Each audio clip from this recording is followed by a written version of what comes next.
아가서 말씀입니다.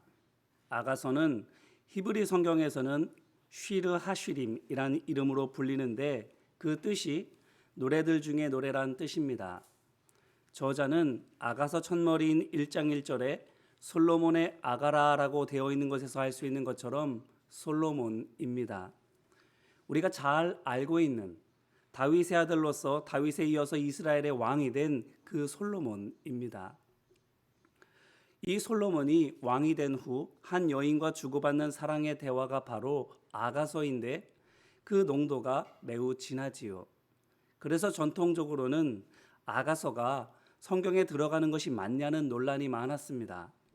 내용상 미성년자 관람불가 내용이 많이 있고 율법에 관해 볼 때도 솔로몬이 사랑하고 결혼하는 여인이 이스라엘 사람이 아닌 탓에 율법을 지키는 데 본을 보여야 할 왕이 되려 보란 듯 이방인과 사귀고 은밀한 관계를 맺으며 결혼까지 하는 것이 과연 신앙적으로 교훈이 된다고 보기 어려우며 설상가상으로 하나님에 대해서는 일절 언급조차 없기 때문입니다.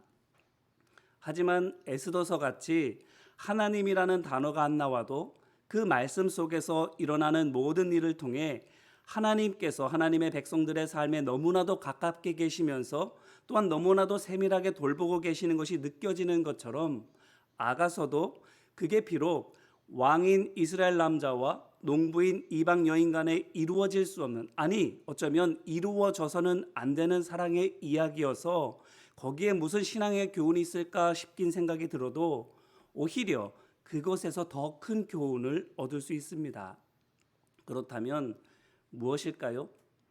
성인 소설 같고 율법도 버젓이 어기고 있는 이 아가서에서 배울 수 있는 것이 무엇입니까?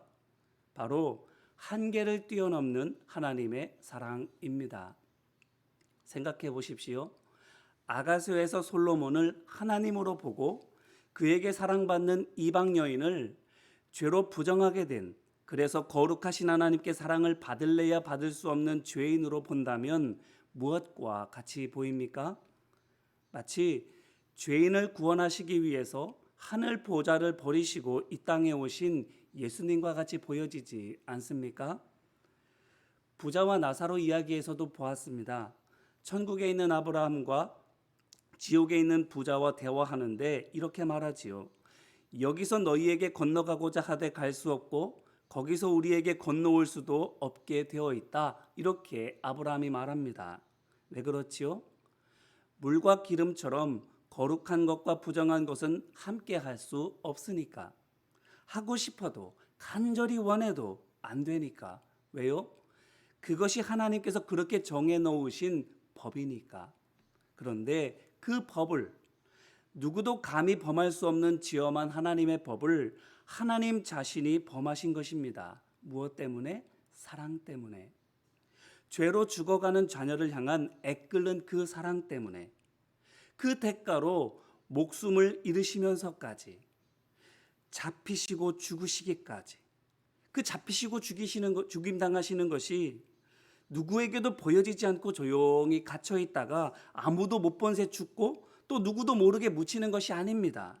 처음부터 끝까지 많은 사람의 비웃음과 조롱 속에 온갖 수치와 고통을 다 당하시고 죽이심 당하시는 그것입니다. 그러므로 한 여인을 향한 이스라엘 왕 솔로몬의 주체할 수 없는 사랑은 목숨만 아니라 목숨보다도 더 중요할 수 있는 왕의 명예와 신의 지위마저 내려놓고 죄인된 우리를 사랑하시는 하나님의 사랑을 보여줍니다. 죄인일지라도 우리에게 좋게 볼 만한 무언가가 있어서 우리를 이렇게 뜨겁게 사랑하실까요? 아닙니다.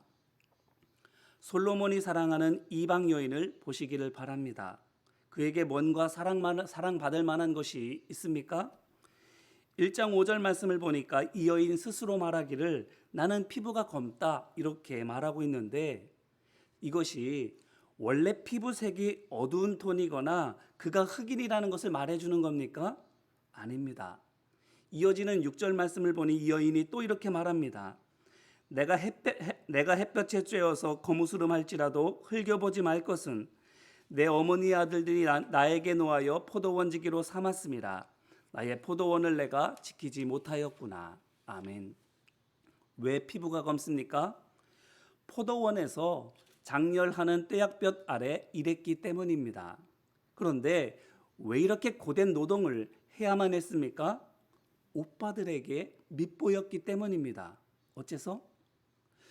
포도원 돌보는 일을 맡겼는데 그 일을 해내지 못해서, 그래서 그 벌로 지키지 못해서 엉망이 된 포도원을 원상복구할 때까지 포도원에서 일하게 된 것입니다. 자, 이것을 통해서 무엇을 할 수 있습니까?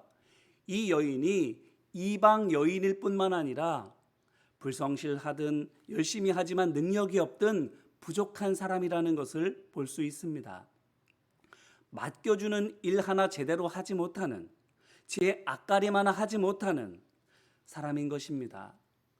이런 사람 성경에서 누구로 찾아볼 수 있습니까?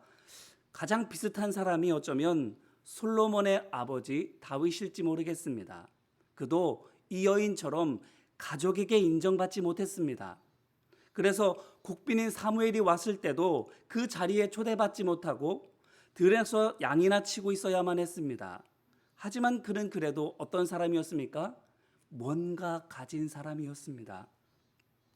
그의 가족들이 영적으로 무지해서 그의 진가를 몰라보고 별종 취급한 것이지 그는 결코 불성실하거나 무능력한 사람이었던 것은 아니었던 것입니다.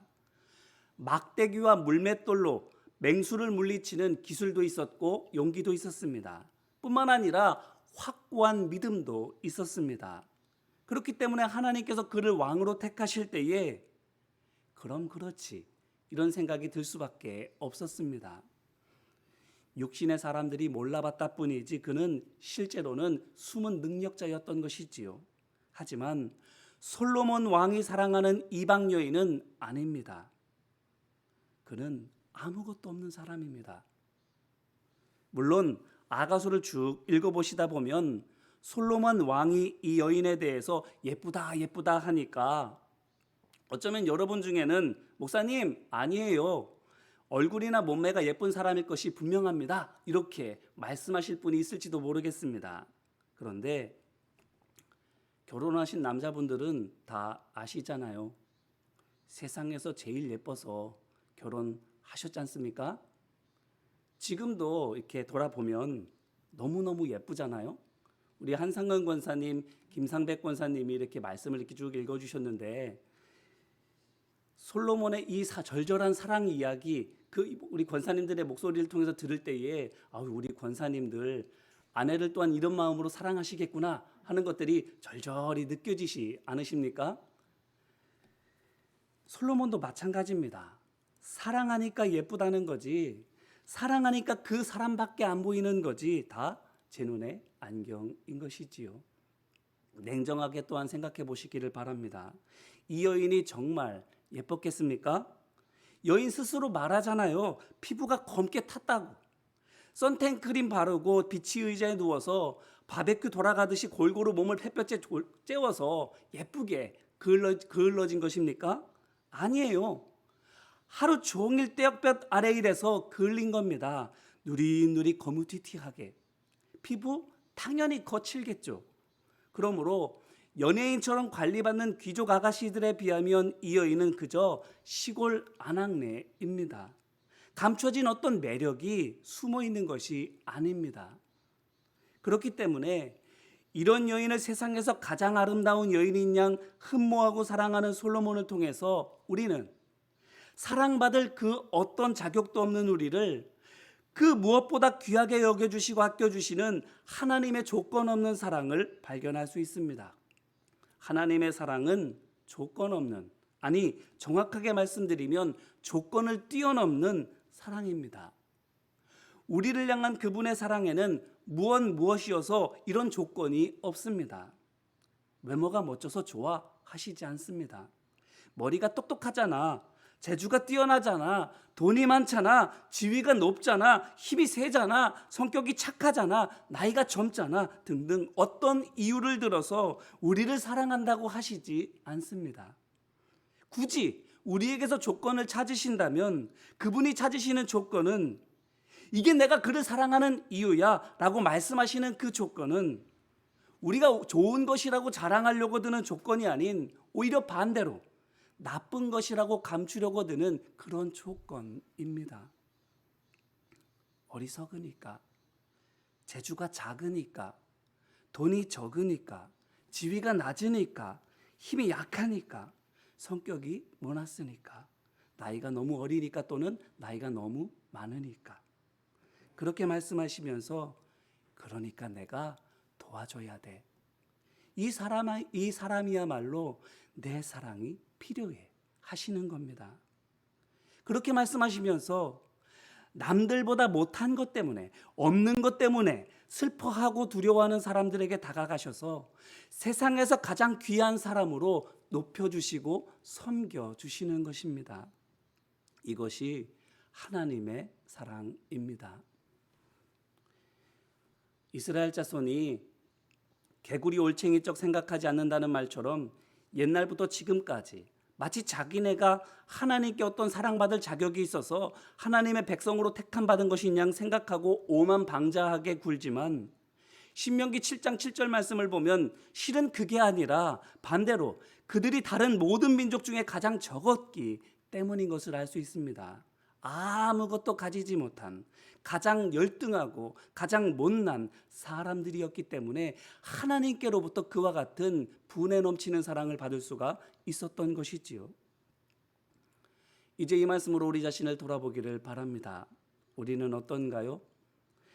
남보다 낫다고 자랑할 게 하나 없는, 죄에 대한 벌로 매일 고되게 일할 수밖에 없는 포도원지기 이방 여인이 바로 우리지 않습니까? 그런 우리를 하나님께서 하늘 보좌를 버리시고 물과 피를 다 쏟으시면서까지 사랑해 주셨고 지금도 여전히 세상에서 가장 아름다운 사랑으로 대해주고 계시고 그 무엇과도 바꿀 수 없는 가장 존귀한 사람으로 섬겨주고 계시지 않습니까? 우리 앞에 있는 십자가를 바라볼 때에 우리 손에 들려진 성경을 읽고 듣고 묵상할 때 절절한 아버지의 그 사랑 느껴지시지 않습니까? 그런데 그 사랑을 받았고 지금도 그 사랑을 받고 있는 우리가 그 받는 사랑대로 사랑하며 살아가고 계시나요? 아니면 조건을 뛰어넘어 사랑해 주신 덕에 하나님의 백성이 될 수 있었음에도 불구하고 그것을 망각하고 자기네만 특별한 양, 그만한 자격이 있는 양, 다른 민족을 멸시하며 살아가고 있는 이스라엘 자손과 같지는 않는지요. 만에 하나 그렇다면 바라기는 아가서를 읽고 묵상하면서 솔로몬의 사랑을 통해서 사랑받을 자격 없는 우리를 향하신 하나님의 사랑을 깨닫는 우리 모두가 되기를 주님의 이름으로 기원합니다. 그래서 긍휼의 눈과 자비의 마음이 회복돼서 누구를 보든 사랑하는 눈으로 보고 무엇을 생각하든 하나님의 은혜로 어떻게 섬기고 도울지를 생각하는 우리 모두가 되기를 또한 소망하고 축복합니다. 오늘 하루 하나님께서 우리를 사랑하셨듯 사랑합시다. 예수님께서 우리를 위해서 모든 것을 주셨던 것처럼 우리도 모든 것을 아낌없이 내어줍시다. 성령님께서 하나님의 사랑을 깨닫게 하여 주시고 예수님께서 걸어가신 믿음의 길로 갈 수 있도록 알려주시고 도와주시는 것처럼 우리 역시 우리와 함께 있는 이들에게 하나님의 사랑을 알려주고 그들을 생명의 길로 인도해 줍시다.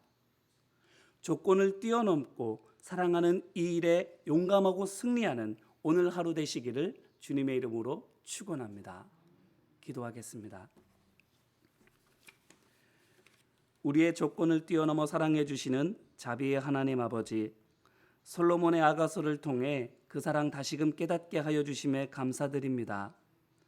남들에 비해 나은 게 하나 없어도 내 혈육이기 때문에 우리가 우리의 자녀를 사랑하는 것처럼 하나님께서도 내세울 것 하나 없고 심지어 앞가림조차 제대로 못하고 나는 우리를 자녀란 이유만으로 그저 사랑하여 주십니다. 이 사랑을 받았고 지금도 받고 있사오니 이제 우리가 사랑받는 대로 사랑을 베풀기를 원합니다. 뭔가 내게 득이 될 만한 좋은 조건이 있어서 사랑하는 것이 아닌 오히려 부족해서 더 사랑하는 그래서 그 부족함을 우리의 사랑을 통해 채우고 그 역시 받은 그 사랑으로 말미암아 다른 누군가의 부족함을 채워주게 하는데 앞장서게 하는 우리 모두가 되게 하여 주옵소서. 우리를 통하여 하나님의 사랑의 역사가 곳곳으로 흘러가게 하여 주시고 이로 말미암아 온 세상이 하나님의 사랑을 알고 그 사랑 안에 하나 되는 하나님의 나라가 되게 하여 주옵소서. 이제 오늘 긍휼의 눈과 사랑의 마음으로 하루를 시작하려고 하오니 십자가에서 사랑으로 죽음 권세를 이기신 것처럼 우리도 이기게 도와주시옵소서. 이제는 우리 주 예수 그리스도의 십자가 은혜와 하나님 아버지의 무한하신 사랑하심과 성령님의 우리 안에 거룩한 지식과 마음을 주시고 권능으로 삶을 보호하여 주시고 인도하여 주심이 아침을 예배로 열고 주어진 하루의 삶을 사랑 안에 살아가고자 하는 모든 믿음의 사람들 위해 이제와 같이 영원히 함께하여 주시기를 간절히 축원하옵나이다. 아멘.